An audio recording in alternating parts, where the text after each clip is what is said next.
এই মোমোজ বানানোর জন্য না আমি ময়দা মেখেছি, না কোনো র্যাপার ব্যবহার করেছি, না করেছি স্টিম। আজ শেয়ার করব খুব ভাইরাল আর ট্রেন্ডিং একটা মোমোর রেসিপি।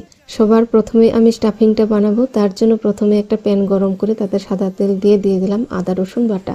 তারপর দিলাম পেঁয়াজ, গাজর, বাঁধাকপি।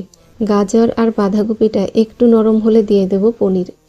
এবার অ্যাড করব স্বাদ মতো নুন, soya sauce, chilli sauce, tomato sauce আর তন্দুরি মেয়োনিজ। কাঁচা লঙ্কা কুচি, বাইন্ডিংয়ের জন্য 1 চামচ ময়দা, গোলমরিচ গুঁড়ো আর ধনেপাতা। এবার সব কিছুকে মিশিয়ে নিলেই তৈরি হয়ে গেল মোমোর স্টাফিং। তারপর স্টাফিংটা ঠান্ডা করে ছোট ছোট বলের আকারে গড়ে নিচ্ছি। মোমোর কোটিংয়ের ময়দাতে মিশিয়ে নিলাম একটু নুন আর গোলমরিচ গুঁড়ো। এবার এই বলগুলোকে প্রথমে ময়দায় কোট করব, তারপর দেব জলে। আবার ময়দায় কোট করব, আবার দেব জলে। এভাবে করে নিতে হবে 3 থেকে 4 বার। সবশেষে ফুটন্ত গরম জলে 4 থেকে 5 মিনিট রান্না করে নিলেই রেডি আমাদের ভাইরাল মোমো। জলদি সে তোমরাও বানাও, ফ্রেন্ডস অ্যান্ড ফ্যামিলিকে খাওয়াও, আর কেমন হয়েছিল আমাকে কমেন্টে জানাও।